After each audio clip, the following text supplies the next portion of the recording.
छत्र से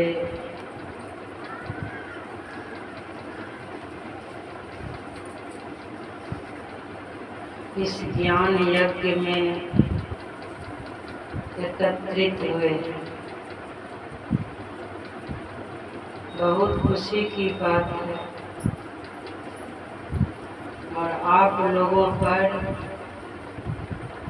परम प्रभु परमात्मा के असीम कृपा है।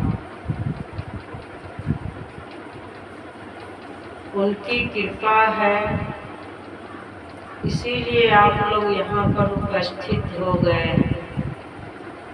सत्संग स्थल पर आ जाने से बहुत लाभ होता है। बहुत लोग सोचते हैं घर में रह करके ही दूर से ही सुन लेंगे, इतना लाभ नहीं होता है। सत्संग स्थल पर आ जाने से अधिक लाभ प्राप्त होता है। यहाँ पर सभी तरह के भक्त आते हैं, संत महापुरुष आते हैं और जहाँ पर सत्संग का आयोजन होता है, संत कहते हैं वहाँ पर सारे देवी देवता भी विराजमान हो जाते हैं और सबकी आभा, मतलब एक दूसरे की आभा सब में प्रवेश करते हैं। इसलिए सत्संग स्थल पर अवश्य आना चाहिए। जितना शांति से आप लोग यहाँ बैठे हुए हैं, घर में बैठ सकेंगे नहीं बैठ सकेंगे। किसी न किसी तरह से घर में विघ्न हो जाता है या दूर रह करके सुनेंगे तो कुछ न कुछ सुन नहीं पाते हैं, छूट जाता है। इसीलिए सत्संग स्थल पर आ जाना चाहिए।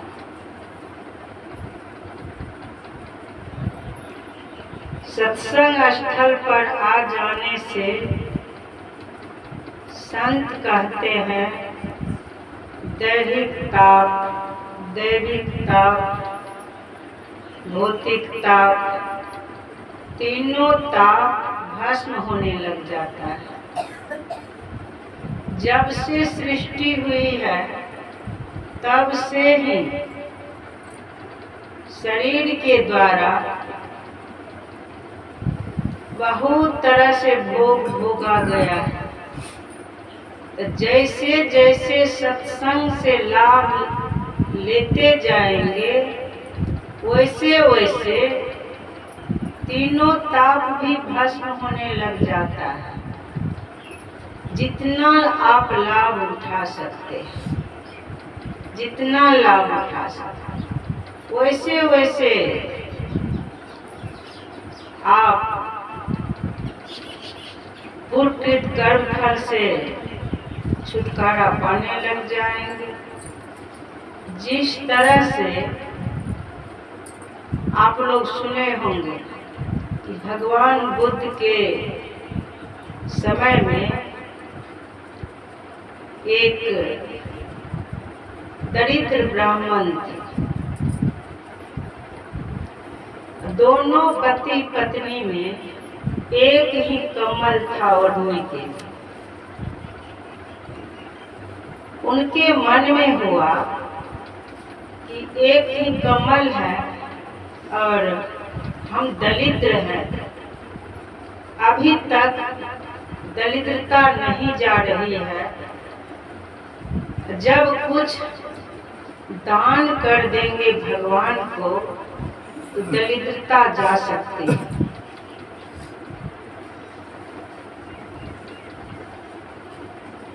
मन में उसको हुआ कि कुछ तो मेरे पास है नहीं,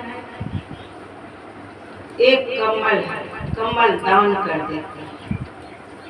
मन में सोचते थे कमल दान कर देते हैं फिर पाप जो है वो विघ्न डाल देता था, तो उनका किया हुआ पाप भी साथ में रहता है।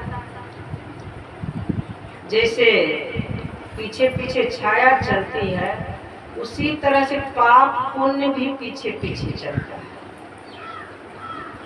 पुण्य भी अपना काम करता है, समय समय पर थोड़ा सा पुण्य है तो समय पर शुभ चिंतन होगा, सुंदर विचार अंदर से प्रकट होगा। संत कहते हैं जब सुंदर विचार अंदर से प्रकट हो जाए तो तुरंत कर लेना चाहिए, नहीं तो फिर पाप का प्रकोप हो जाएगा, तो सुंदर कर्म नहीं करने देगा, तो फिर पाप प्रकट हो गया और उस ब्राह्मण को शुभ कर्म करने नहीं दिया।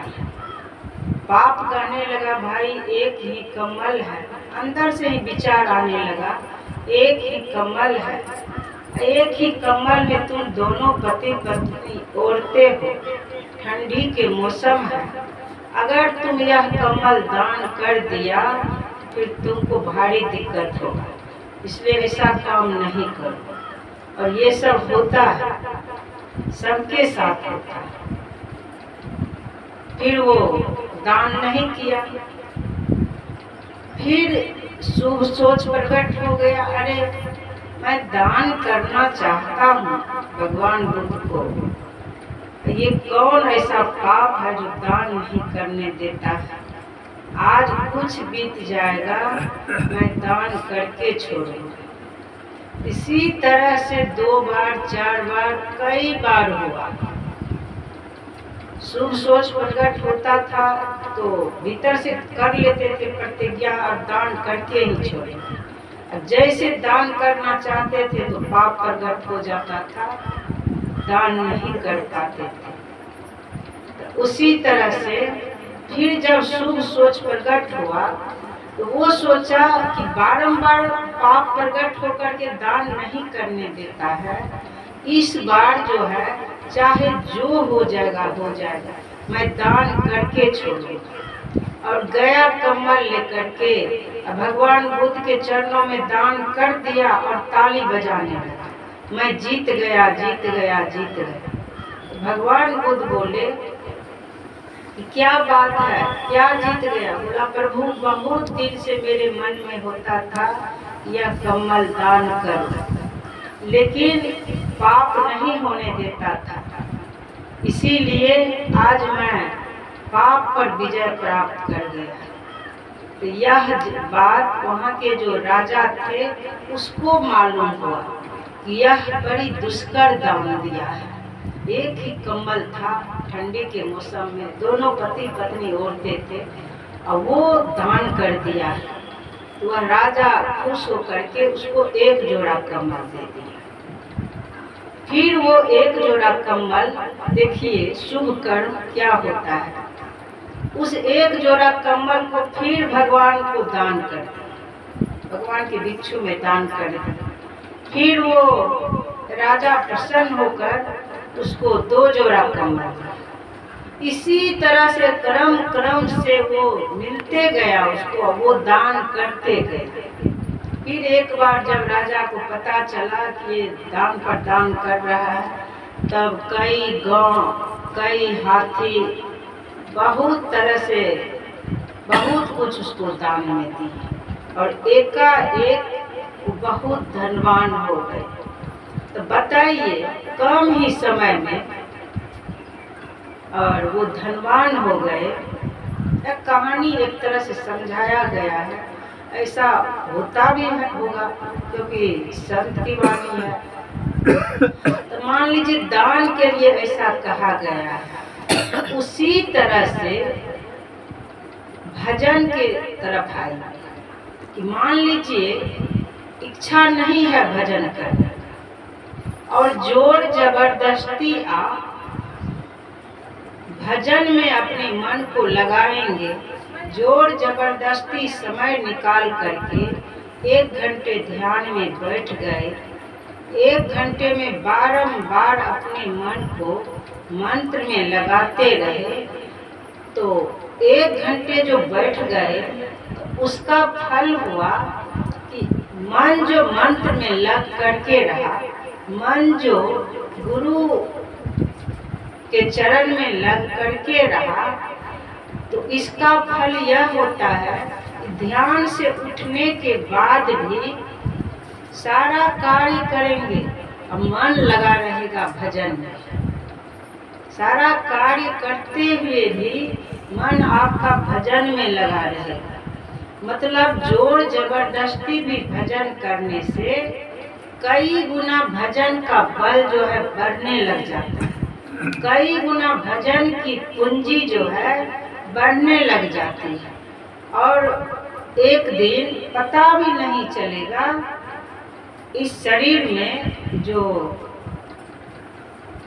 पिंड ब्रह्मांड के मध्य में जो 10वां द्वार है, उस 10वां द्वार में आप प्रवेश कर जाएंगे,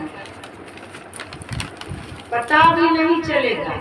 मन पिंड ब्रह्मांड के मध्य में स्थिर हो जाए। ये सब करते रहिए, ये नहीं कहिए इतना दिन से सत्संग से जुड़े हुए हैं, अभी तक लाभ नहीं देखा गया। स्पष्ट लाभ दिखता है। जो भजन करते हैं उसका चरित्र दिखता है, उसके चरित्र में वो सुंदर गुण उतर जाता है। लाभ तो दिखता ही है, अंदर में लाभ उनको पता नहीं चले, लेकिन अंदर में भी वो गुरु महाराज के लिए तड़पते रहता है। गुरु महाराज के बिना उनका सूना जीवन लगता है। मन में सोचते रहता है कि प्रभु मुझे दर्शन नहीं दिए, कब उस प्रियतम से मिलेंगे। जीवन वैसे चला जाएगा या मानव शरीर वैसे खत्म हो जाएगा, प्रभु दर्शन नहीं दिए। इस तरह की जो भावना होते रहता है, ये क्या है? गुरु महाराज के प्रति प्रेम है। और जब उसी दानी की तरह जो भिखारी से धनवान बन गए, तो भजन में भी आप धनवान बन जाएंगे। जैसे भजन का मौका लगे, ये नहीं कि समय मिलेगा तब करेंगे। त्रैकाल संध्या तो करना ही है। रात में भी जब सोने जाइए, क्योंकि सोचिए बहुत देर तक विश्राम के लिए आप जा रहे हैं, बहुत देर के लिए। रात में जो अब लोग सो जाते हैं तो बेखबर हो जाते हैं, समझिए संसार की तरफ से मर गए। उस समय अगर आप भोजन के बाद वज्रासन में बैठना चाहिए, वज्रासन में बैठिए। वज्रासन में बैठने पर अतः लीवर भी मजबूत होता है, अन्न भी आसानी से पचता है। जब तक वज्रासन में बैठ सकते हैं तो बैठिए। उस समय मन को मंत्र से जोड़ दीजिए। जो जब दृष्टि योग करते हैं तो मन को पिंड ब्रह्मांड के मध्य में स्थिर कर दीजिए।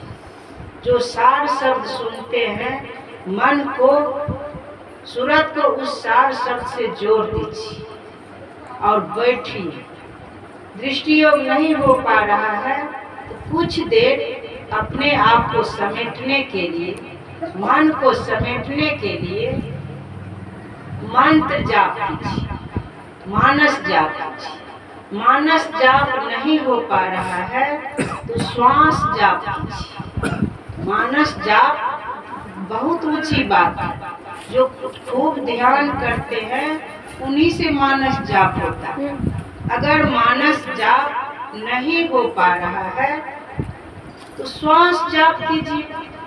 श्वास भर लीजिए, पिंड ब्रह्मांड के मध्य की तरफ देखते हुए, जब तक श्वास भीतर में है उधर देखते हुए कई बार मंत्र को दोहराइए, मन से मंत्र को दोहराइए। फिर श्वास खत्म हो जाए, फिर श्वास को भरिए, फिर मंत्र जाप कीजिए।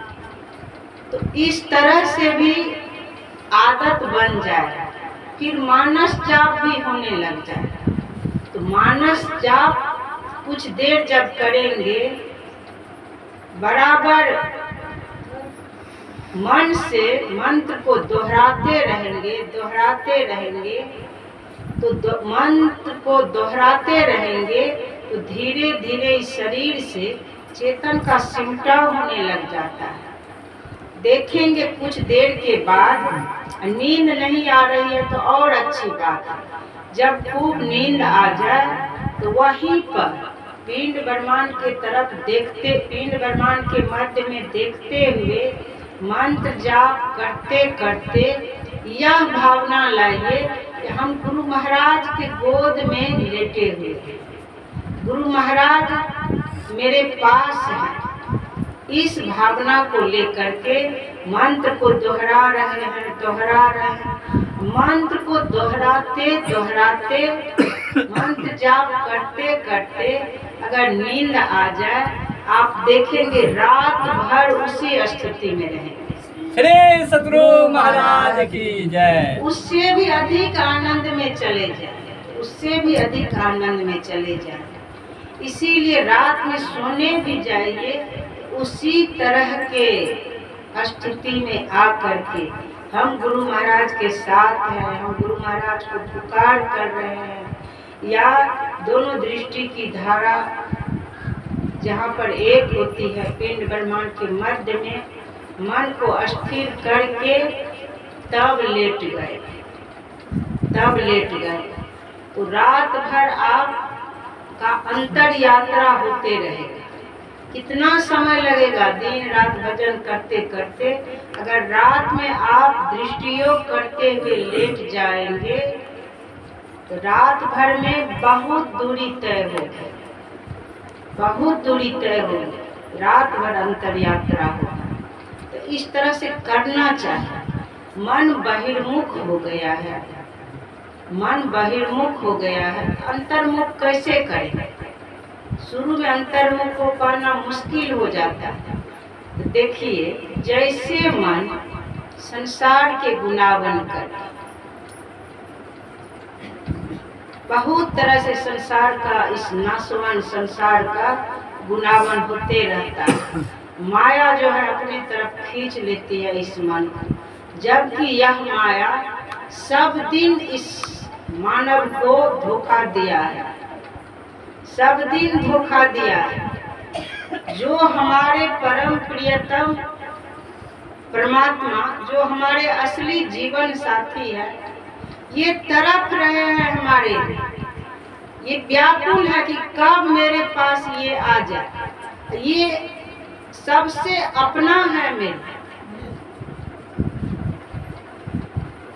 हम इन्हीं के हैं, इनसे बिछुड़ गए हैं। इनके लिए कभी तरफ नहीं होता है, इनके तरफ चलने की कोशिश नहीं करते हैं। हार मानुष के शरीर को लेकर के जो आवरण बन गया है, जो हथकड़ी माया पहना करके इस संसार में पंच विषयों के लेप चढ़ा रहा है, इस माया के लेप में इस तरह से पड़ गए, इस माया को इस तरह से सत्य जान लिए, उसी को अपना समझ लेते हैं और वो दुख ही देते हैं।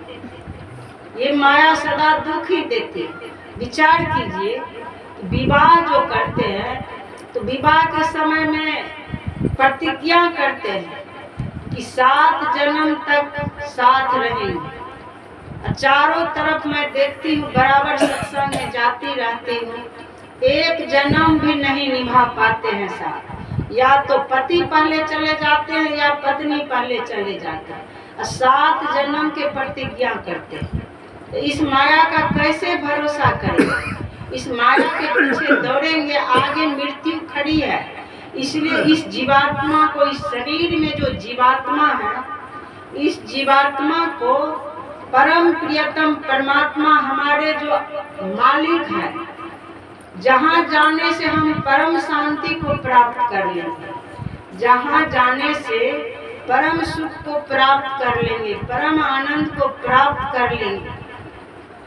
जिनके चरण पकड़ लेने पर सारा भार वो उठा लेते हैं, उनके चरणों में अपने आप को सौंप देंगे, तो तो वहाँ नहीं जा करके माया के तरफ जाते हैं तो माया जो है दिन रात झटका देगी, क्योंकि यह माया किसी का नहीं हुआ है, किसी का नहीं हुआ है। इसलिए उस तरफ से अपने को समेट पाना बड़ी मुश्किल है। दिन रात फिर वही माया, मन चाहते हैं मन को मंत्र में लगा दें, मन खींच लेती है अपने तरफ, माया खींच लेती है अपने तरफ। तो उसका यही उपाय है, जैसे आँख से कोई दृश्य देखने की इच्छा हो उधर तुरंत वहां से काट देना है और तुरंत गुरु महाराज को दिखाना।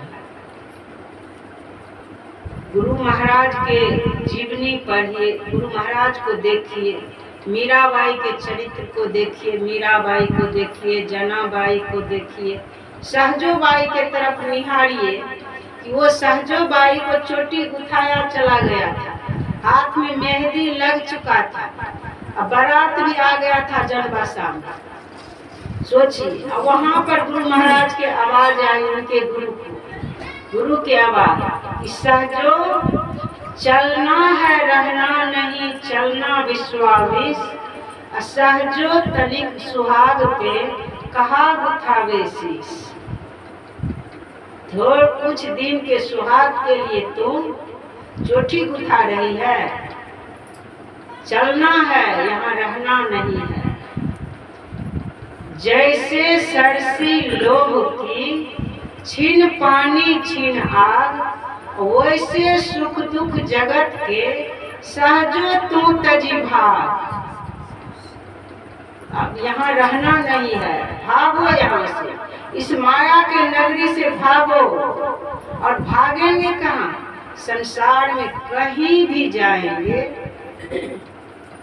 पूरे विश्व में आप भ्रमण कर लीजिए, चारों तरफ माया ही माया है, सब नाशवान है, समय कम है।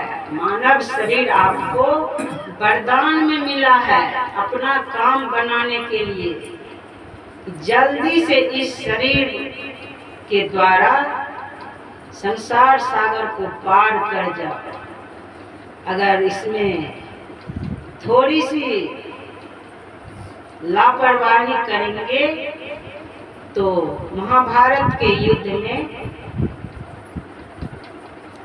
जब भीष्म पितामह से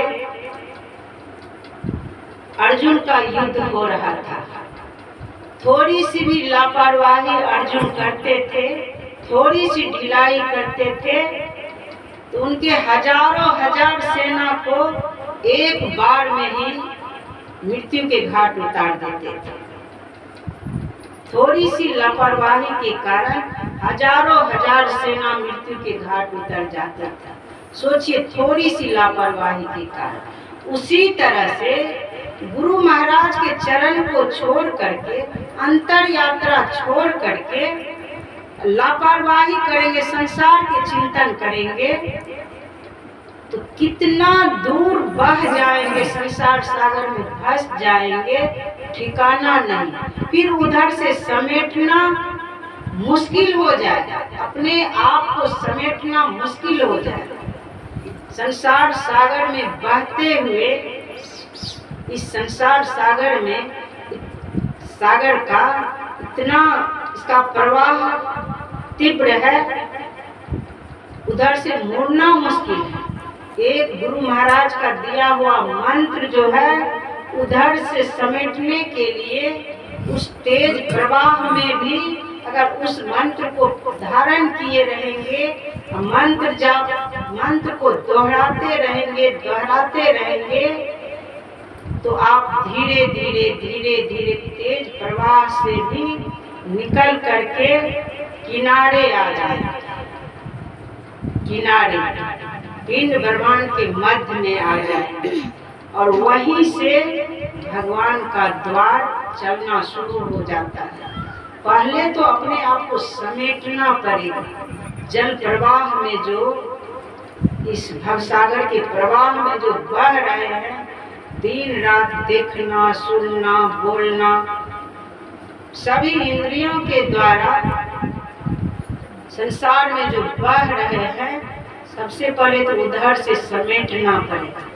जैसे ही रिश्ते नाते में जाने का मन हो, जब एक न एक दिन रिश्ता नाता छूट ही जाता है, तो जीवन काल में ही हमें है काम ईश्वर से, जगत रूठे तो रूठन दे।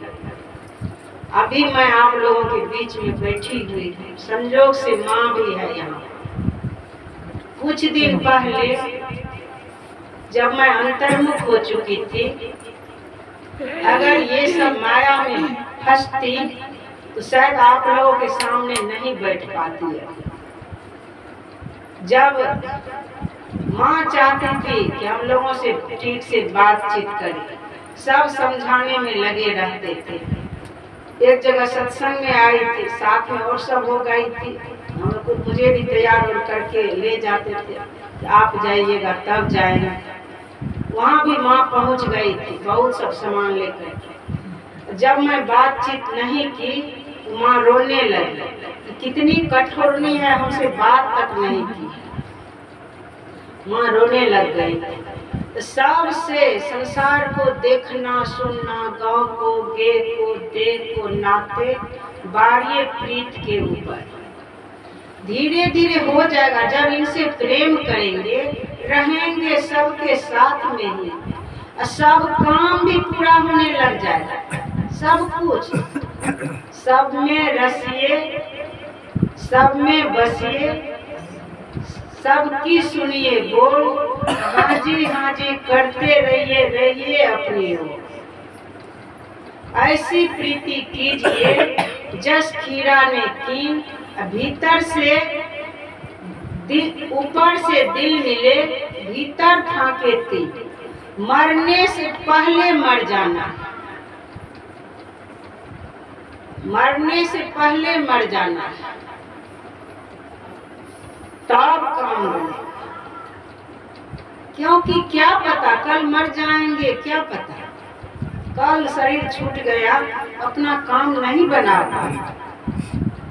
जैसे पैर उठना चाहे संसार की तरफ जाते हैं, थोड़ा सा बातचीत करेंगे, मन बहलाएंगे। ऐसा होता है देहात में, जाते हैं थोड़ा सा संसारी के बीच में, चारों तरफ के खबर पता ले लेते हैं। जैसे पैर उठना चाहे, तुरंत पैर को रोक लगा दीजिए।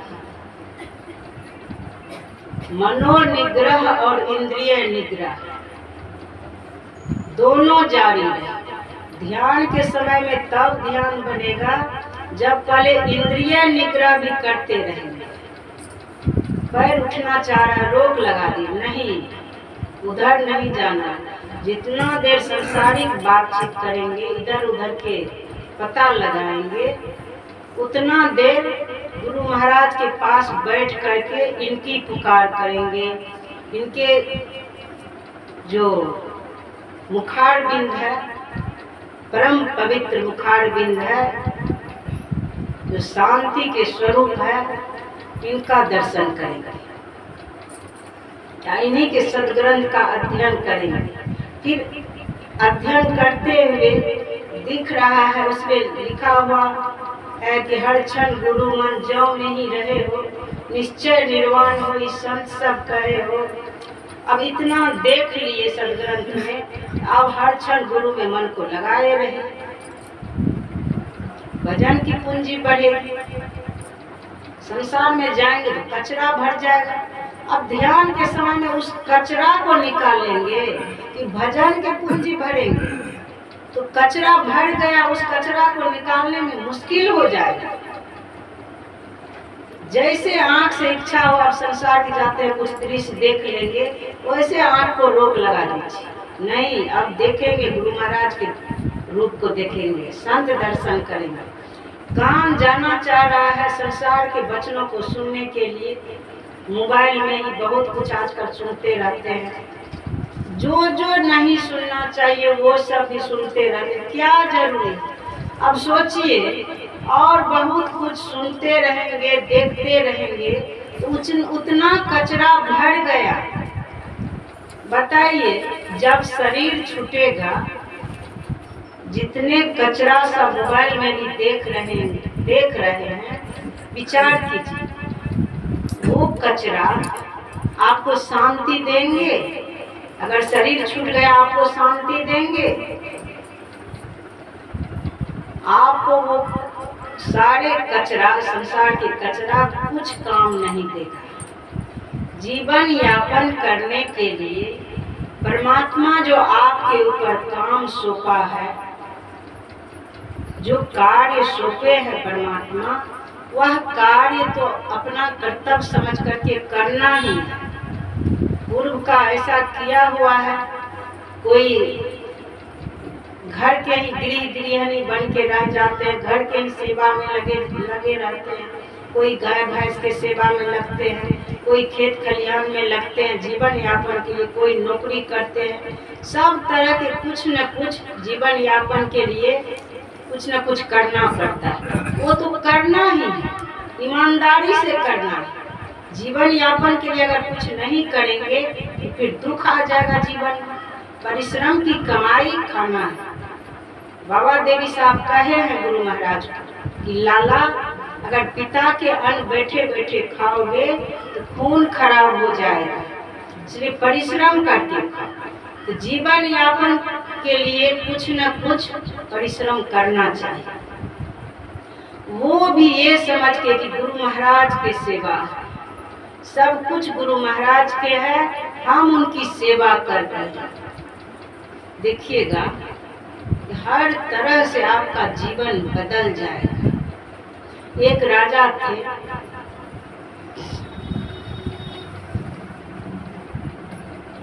वो बारंबार अंदर से उनको विरक्ति होता था, बारंबार विरक्ति होता था कि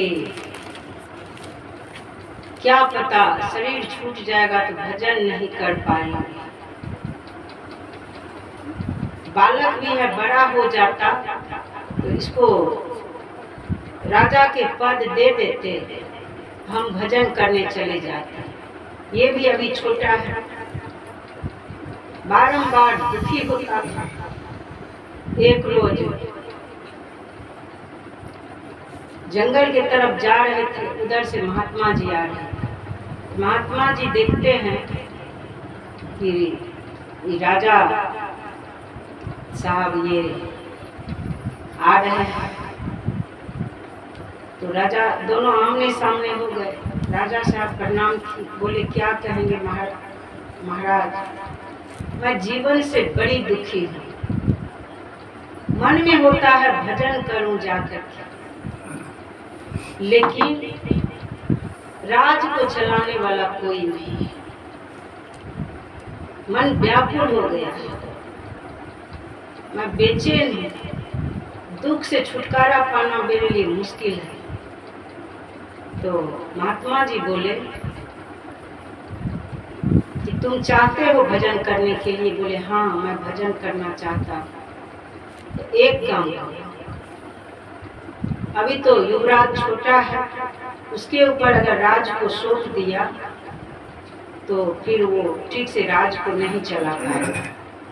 एक काम करो, तब जब तुम जीवन से ऊब ही गया है और तुमको राज में मन नहीं लगता है, तुम भजन करना चाहते हो, तो राज को मुझे सौंप दो, तुम अपना राज मुझे दे दो और मैं जो हूँ तुम्हारा राज संभालूंगा। बोला तब तो बहुत अच्छा होगा, आप मेरे राज को संभालेंगे और मुझे छुटकारा मिल जाएगा। तो युक्ति जानना पड़ेगा, युक्ति बता दी। बोले एक काम करो, अब यह राज संकल्प करके यह राज दे दिया महात्मा जी को। बोला जब यह राज तुम मुझे दे दिए हो, अब जो है विचार करो, तुम जहाँ भी गुरु दरबार में जाओगे, जहाँ भी जाओगे तो गुरु आज्ञा में चलना पड़ेगा, क्योंकि मजबूत गढ़ में रहना चाहिए। पहुँचे हुए गुरु के सानिध्य में, पहुँचे हुए गुरु के ज्ञान में चलना चाहिए और उनकी सेवा करनी चाहिए। हमारे संत मत में भी है सत्संग, ध्यान, सदाचार और सद्गुरु की सेवा, ये चारों तरह से पढ़ाई करना पड़ेगा। सत्संग, सदाचार, सद्गुरु की सेवा और ध्यान। तो उनको कहा गया कि देखो तू तो राज दे दिया है, अब यह राज मेरा है। अब देखो मैं महात्मा हूँ, कभी राज चलाया नहीं। अब तुमको जो कहेंगे वो करेगा ना? बोले हाँ, जो कहिएगा मैं करने के लिए तैयार हूँ। तो राजा साहब बोले मैं सब करने के लिए तैयार हूँ। बोला एक काम करो, आज से जो है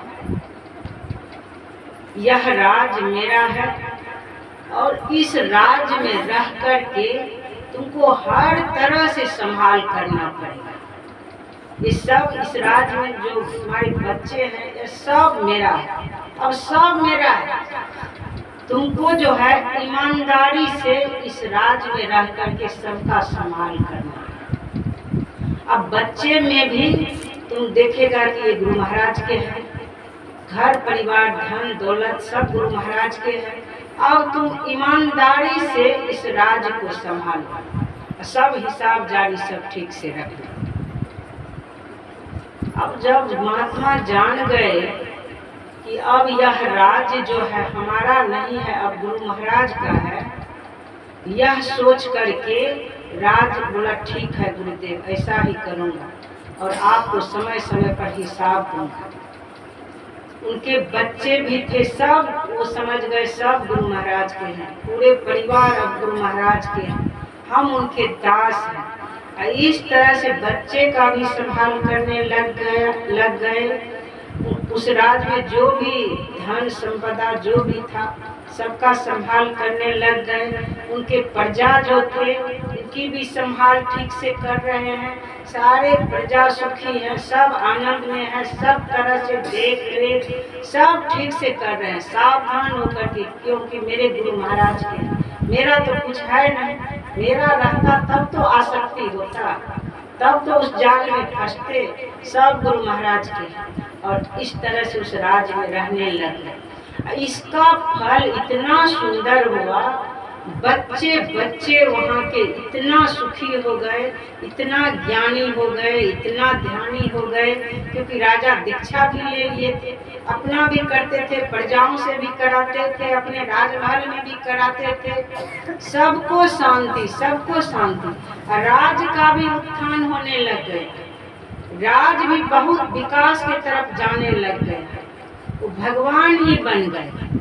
विचार कीजिए, उसी तरह से हम लोगों को भी गुरु महाराज जितने सदस्यों के साथ रखे हैं, परमात्मा रखे हैं, जितने सदस्य के साथ हम हैं, समझिए वो सब गुरु महाराज के हैं। और बहुत ईमानदारी से समय पर ध्यान करना है, समय पर सत्संग करना है, और समय पर उस दरबार की जो सेवा है वो करनी है, ईमानदारी से करना पड़ेगा। और देखिए साथ ही साथ कहेंगे मेरे ऊपर इतना कार्य का बोझ है, सिर पर इतना बोझ है कि संभाल कर पाना मुश्किल है, संभाल कर पाना मुश्किल है, बोझ भारी हो गया है। जन्म जन्म से कर्म के जाल में इतना फंसे हैं, सिर पर तो बोझ भारी होगा ही। अब बोझ को उतारना है कि नहीं? अगर बोझ को उतारने की कोशिश नहीं करेंगे तो अनर्थ हो जाएगा। जीवन काल में बोझ को पहले ढीला करना है, बोझ को उतारना है, बोझ के रस्सी को खोल करके हटा देना है। तो उसके लिए रस्सी को ढीला करना चाहते हैं, बोझ को हल्का करना चाहते हैं, तो उसके लिए त्रैकाल संध्या करना पड़ेगा। जहाँ से बोझ ढीला होता है, जहाँ से बोझ हल्का होता है, वो स्थान है गुरु महाराज के चरण। त्रिकाल संध्या तो आंख बंद करके उसी विधि से करना पड़ेगा।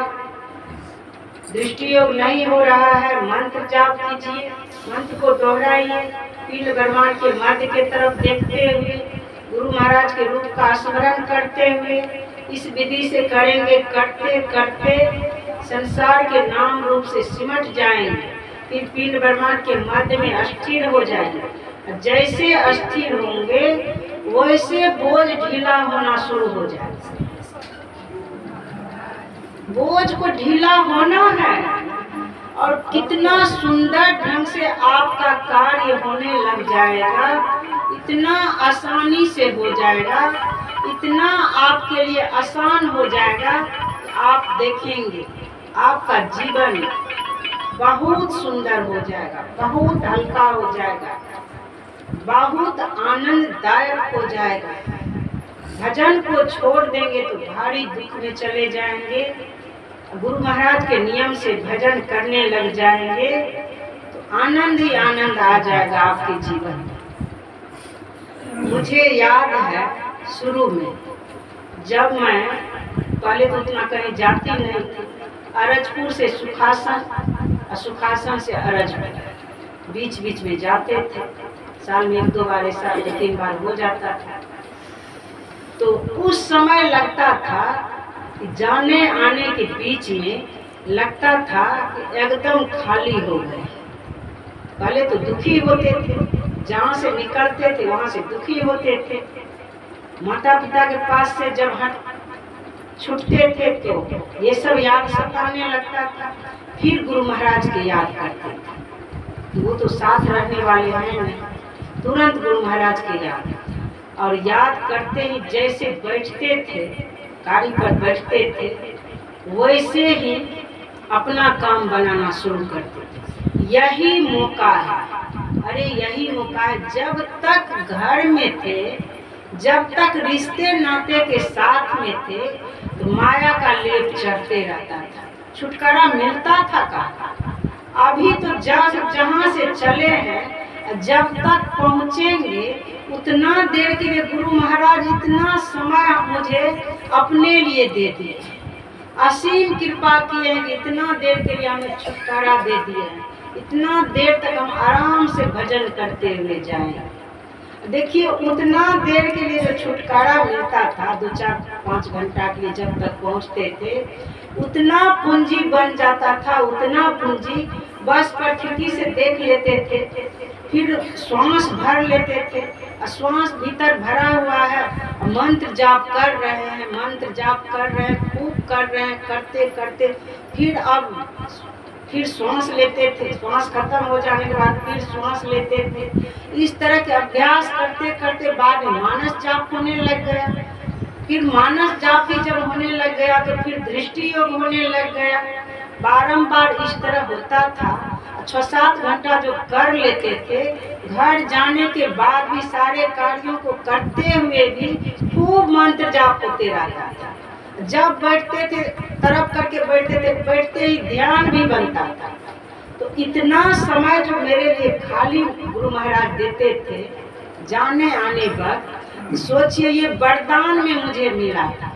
श्री सतगुरु महाराज। उसी तरह आप लोगों से भी मैं यही प्रार्थना करूंगी कि जो भी कार्य, मोटा कार्य है, झाड़ू देते वक्त जब तक आंगन में झाड़ू देंगे उतना देर आपका मंत्र जाप होगा। सोचिए तन से झाड़ू दे रहे हैं, उतना मंत्र जाप होगा। बर्तन साफ कर रहे हैं, उतना मंत्र जाप होगा। जब तक बर्तन साफ कर लेंगे, बर्तन भी साफ करते थे, बीच में देख लेते थे साफ हुआ कि नहीं, फिर आंख बंद कर लेते थे, दोनों काम जारी रहता था। आंख भी बंद है, मंत्र जाप हो रहा है, कार्य भी हो रहा है, बीच बीच में देख लेते थे, काम बनाते थे। जो भी कार्य करेंगे उस समय मंत्र जाप जारी रखिए। देखिए वही परम धन है, परम शांति के खजाना है। मानव शरीर बहुत भाग से मिला है, वो परम आनंद के खजाना है, परम सुख के खजाना है। और जिस रिश्ते नाते से आप जुड़े हैं, सबको गुरु महाराज सब देख रहे हैं, सबकी संभाल गुरु महाराज करेंगे। आप देखेंगे दिन हुआ है तो रात भी होती है, रात होने पर फिर दिन भी होता है। ये संसार का यही नियम है, संसार का नियम है। इसीलिए किसी तरह से उबना नहीं है, घबराना नहीं है, हर समय अपना काम बनाना है और जीते जी संसार को टार करके गुरु महाराज के चरण को कस के पकड़ लेना। जब गुरु महाराज के चरण को पकड़ लेंगे सब तरह से संभाल गुरु महाराज करेंगे। दृष्टि योग आपका होने लग जाएगा, सब तरह से संभाल होने लग जाएगा। पूरे परिवार की संभाल जिस से जुड़े हैं, आप चाह रहे हैं कि ऐसा हो जाए। राम भगति चिंतामणि सुंदर, ये सुंदर चिंतामणि जो जो मन में सोचेंगे वह कार्य पूरा होगा। नहीं हो पा रहा है, आप भजन जारी रखे हैं, जो आपके लिए अच्छा होगा वही होगा। इसीलिए भजन जारी रखिए। परिवार में जितने सदस्य के साथ हैं, देखिए नाटक खेल देखे होंगे आप। नाटक में कोई भक्त के रोल लेते हैं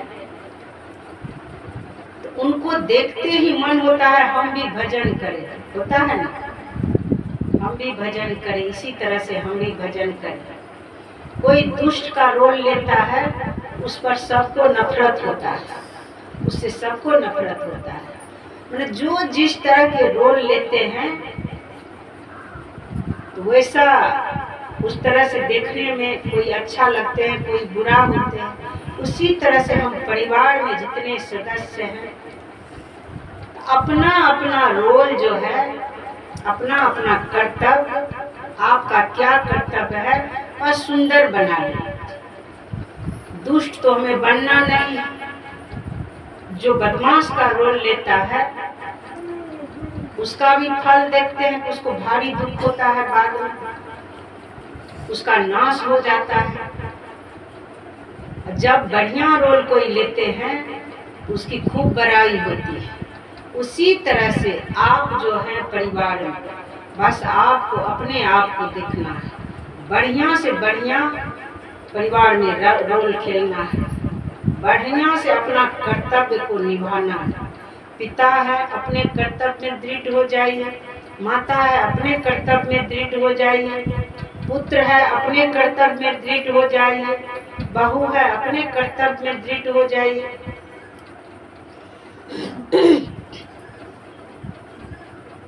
सब अपने अपने कर्तव्य में दृढ़ हो जाएंगे तो संसार से जीत करके जाएंगे। जो अपने कर्तव्य का पालन नहीं कर पा रहे हैं तो समझ लीजिए भजन नहीं हो रहा है, भजन नहीं हो रहा है।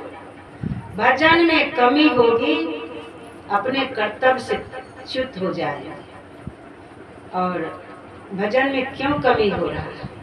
सात्विक भोजन करें, संयमित जीवन जिए तो भजन भी बनेगा। भजन बनेगा, आप अंदर में प्रकाश को प्रकट कर लेंगे। वैसे तो मानस जाप भी होता है, तो मंत्र जो है प्रकाश ही, मंत्र प्रकाश ही है। मंत्र जाप करने से मन निर्मल होने लग जाता है। पिंड ब्रह्मांड के मध्य में अपने आप को स्थिर कर रहे हैं, वहाँ पर ज्योतिर्मय बिंदु प्रकट हो जाता है, प्रकाश प्रकट हो जाता है। अगर अपने हृदय में प्रकाश को प्रकट कर लिए हैं, नहीं प्रकट किए हैं तो करना है। तब देखेंगे आप, अगर अंदर में प्रकाश प्रकट हो गया है तब आप देखेंगे इस चीज को, स्पष्ट दिखेगा।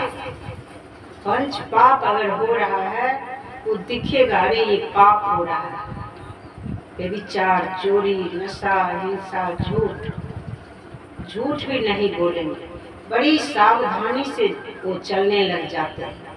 पंच पाप नहीं होगा।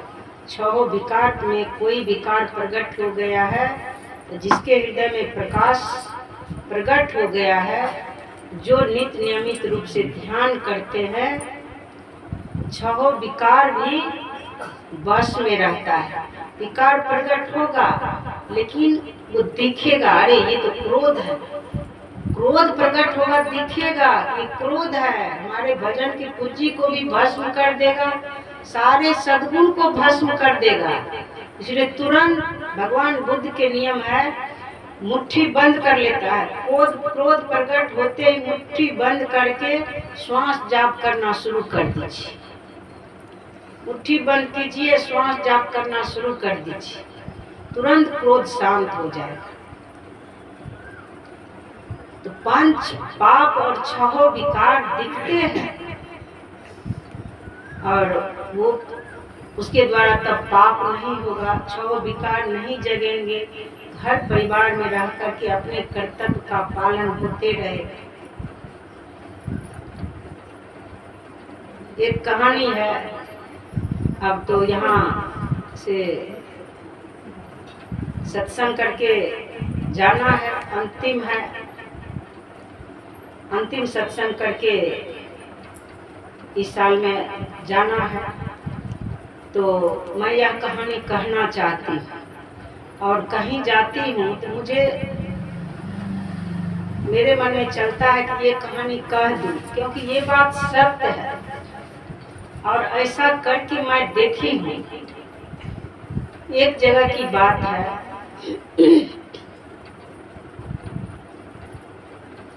कि एक सेठ जी थे, उनको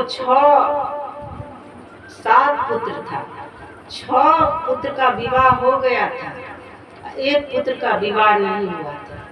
छोटी बहू जब आई विवाह करके, तो संजोग से सत्संगी घर से आई। सत्संग के पूंजी बहुत बन गया था, भजन के पूंजी वो बना चुके थे, अपने कर्तव्य को समझने लग गए थे। जब ससुराल आई तो कंगन भी नहीं टूटा था। सवेरे उठ करके झाड़ू वगैरह लगा करके वो स्नान करके रसोई घर में गई। तो जब रसोई घर में गई तो कुछ करने लग गई।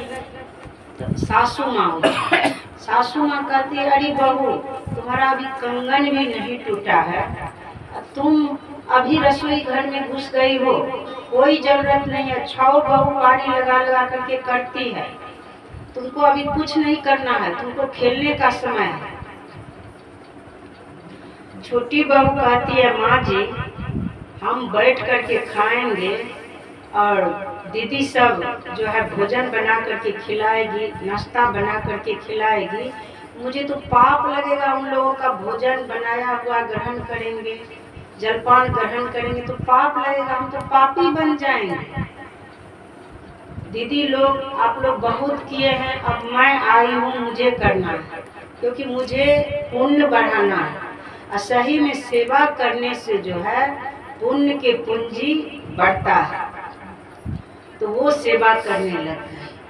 वो अपन बोले, मैं अपने हाथों से सबको जलपान बना करके, भोजन बना करके ग्रहण कराना चाहती हूँ, क्योंकि पुण्य अर्जित करना है, हमें पुण्य अर्जित करना है। तो यही कह करके करने लग गए। सासू माँ विचार की कि पुण्य का पूंजी होता है, काम करने से पुण्य का पूंजी होता है। बोली, बहू आज तक मैं इस घर में आई हूँ तो मैं तो दुखी होकर के सारा कार्य करती थी, कहती थी इस घर में जब से आई हूँ चैन नहीं मिला है, ये काम वो काम, ये कार्य वो कार्य, सब दिन दुखी ही दुखी, सिर पर बोझ बन करके सब कुछ करती थी। आज तो नया बात मैं सुन रही हूँ, तुम कहती हो काम करने से पुण्य के पूंजी बनता है, तो क्या मैं करूँगी तो मुझे भी पुण्य का पूंजी होगा? बोले, हाँ माँ जी, जब दीक्षा ले लेंगे तब ज्ञान होगा। दीक्षा ले लेने पर जब भजन करते हैं तो अंदर से प्रकाश होता है, और वो जो करते हैं तो भक्ति भाव से करते हैं। उनके अंदर ये हो जाता है कि सभी चाहनाओं को छोड़कर अपना कर्तव्य समझकर प्रेम से कर्म होने लग जाता है, क्योंकि उनको पुण्य का पूंजी अर्जित करना है। कोई चाहना नहीं रखते हैं, बदले में कुछ चाहते नहीं है, बस सेवा भाव रह जाता है उसके अंदर।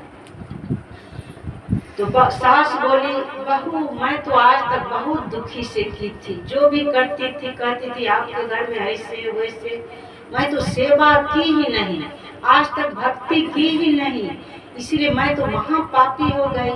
अब जो है मुझे पुण्य अर्जित करना है। बहू तुम जो पुण्य अर्जित करेगी उसमें मुझे भी भाग लेने दो, क्योंकि मैं आज तक पुण्य अर्जित नहीं कर पाई हूँ।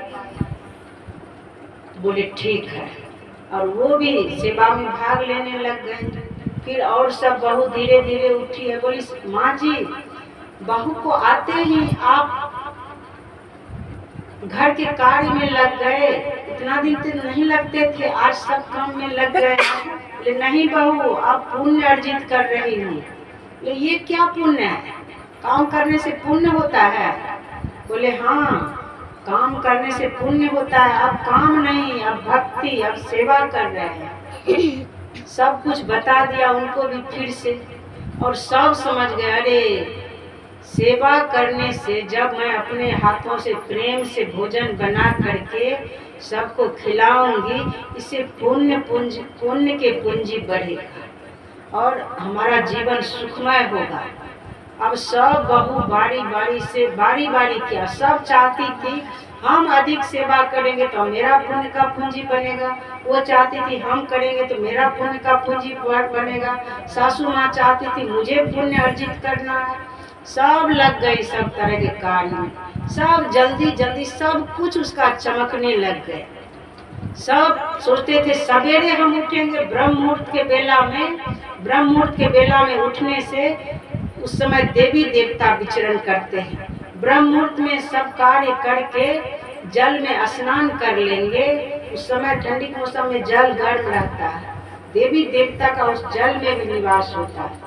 उस समय नहा लेने के बाद शरीर भी स्वस्थ होने लग जाता है और ऋषि स्नान होता है, ऋषि वाले गुण उनके अंदर आने लग जाता है। और स्नान करके बैठ गए ध्यान में, सारा कार्य भी हो गया और परमात्मीय ऊर्जा उसके अंदर प्रवेश करने लग जाता है। तो ये सब कुछ वो लोग समझने लग गए, सब फुर्ती से सब कुछ करने लग गए। तो छोटी बहू सोची, वो सब तो दीक्षा नहीं ली थी, जो थोड़ा संभाल करके ठीक से चलाती सबको, वो कहती थी सब कुछ तुम ही कर लेगी, सब पूंजी तुम ही ले लेगी, हमको करना है, तुम अब बैठो, जब तक हमारा पुण्य के पूंजी नहीं बनेगा तब तक तुम नहीं करेगी। तब वो